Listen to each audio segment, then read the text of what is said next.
بسم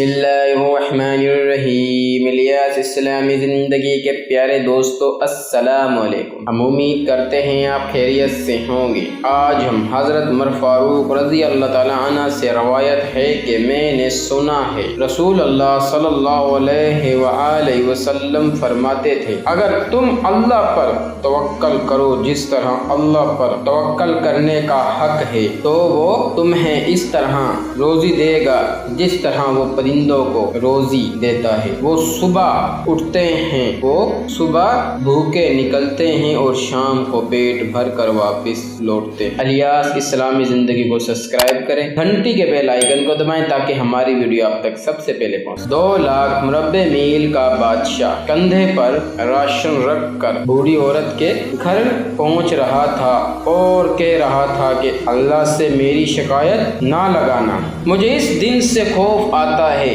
جب میں کفار اپنے باطل پر ہونے میں فخر محسوس کرنے لگے اور مسلمان اپنے ایمان پر شرم محسوس کرنے لگے۔ محمد صلی اللہ علیہ وسلم کے صحابہ کا وہ شانہ یاد آتا ہے، بدل کے بھینس گیوں میں وہ جانا یاد آتا ہے۔ نجف اس عہد کی مائیں جب آٹے کو ترستی ہیں، عمر رضی اللہ تعالیٰ عنہ تیری خلافت کا زمانہ یاد آتا ہے۔ حضرت عمر فاروق رضی اللہ تعالیٰ عنہ جب بھی کسی شخص پر ظلم کرنے کا سوچوں تو یہ خیال رکھنا کہ اللہ کو تم پر کتنی قدرت حاصل ہے۔ یاد رکھو جو آفت میں تم لوگوں پر مسلط کرو گے وہ ان پر ایک نہ ایک دن کٹ جائے گی، لیکن جو آفت تمہارے اعمال میں لکھ دی جائے گی وہ نہیں ٹلے گی۔ یاد رکھو اللہ تعالیٰ ظالموں سے مظلوموں کا حق لے کر رہے گا۔ اللہ پاک ہمیں سمجھنے اور نیک عمل کرنے کی توفیق عطا۔ اپنی دعاؤں میں ہمیں یاد رکھنا۔ خدا حافظ۔